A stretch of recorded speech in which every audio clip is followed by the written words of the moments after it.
2 years ago, I was traveling. I was a backpacker, and I'd been traveling for 9 months straight, and I was getting really tired. And the idea of volunteering somewhere popped up in my mind. So I was traveling from Central America, and then I made it all the way to Bolivia, and then here in Rurrenabaque, 15 kilometers from this campus, is a town. And I decided that, Rurrenabaque was going to be my very last place, and I was going to go back to Canada and work. But inside my tour group, I met a girl, a Swiss girl, and she was also a tourist, and she told me about Familia Feliz, how she had volunteered here for 2 weeks.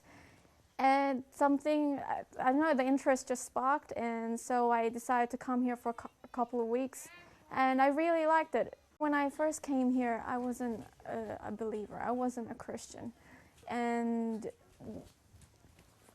it wasn't an aspect that really attracted me to this place, but I saw the need.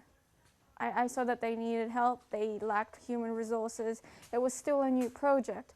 And I know they had a meeting. They told me later on that they had a meeting. They all had a meeting, and they decided, whether they should accept these two tourists. That they didn't believe in God, but they prayed and they said yes, which shows that with God, everyone is the same. So when I first came here, they needed a girls' dean because the girls' dean back 2 years ago had already left, and they were without one for a week.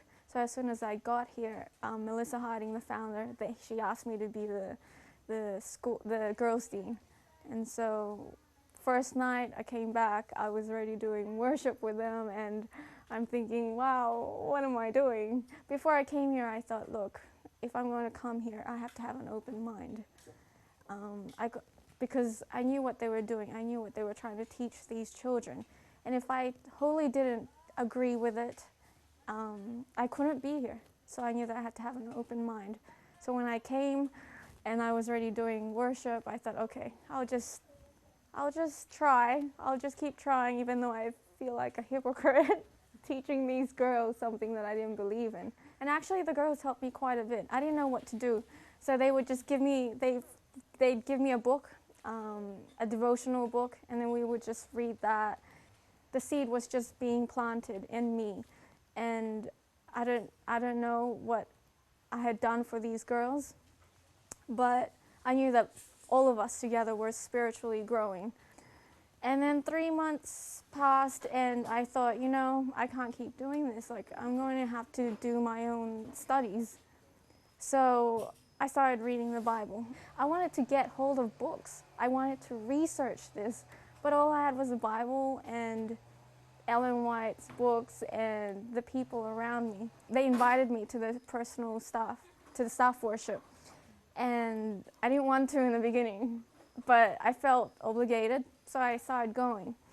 And I appreciated the wisdom, right? The wisdom that they were, not so much the religion aspect, but the practicality of Christianity, of helping one another, putting one another before ourselves.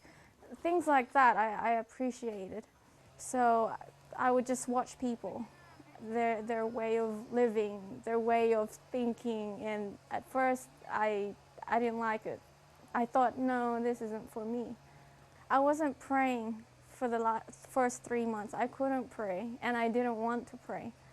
But then, there's so many problems that keep coming, and that first year we had a lot of problems. It was a new project, and just something in me impressed me to pray. And then that very first night after praying, it's like as if something, opened up in me, and then from then on I could just pray. It was always my plan that I was going to go at the end of the year. I was just going to volunteer for a little amount of time, and then I prayed, and God told me, no, you have to stay one more year. And it took a lot of praying and encouragement, but I decided to. By that end of the year, I thought, well, if I'm going to believe in God, I have to give myself to Him, because otherwise I would just have to drop it all together. So I gave myself to God, and He told me to stay, and so I stayed. And last year they asked me to be the school director, and I took on that responsibility. This is my 4th year, so until God tells me I'm here in Familia Feliz. I didn't know what the word Adventist was before I came here. And last year I went to a Mexican Congress, and that was the very first time I'd left Familia Feliz since I came here.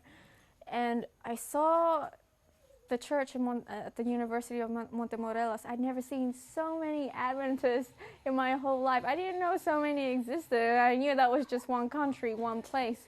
And I thought, you know, of all the things I've learned of what Adventists believe, like in Familia Feliz, why are there so many here in this church? It's like, where are they? Out there in the mission field.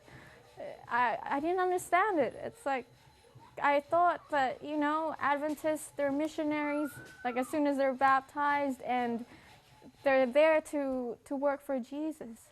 But I don't know, I was just amazed. It's like, and I was disappointed because,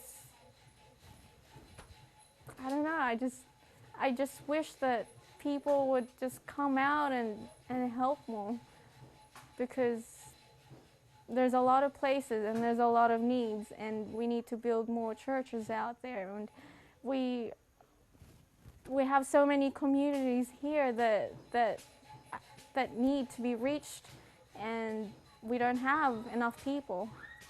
So I invite all of you Adventists to come to the mission field, because we do need you. So I understand that, you know, we also need to minister to our homes, but we need to space ourselves.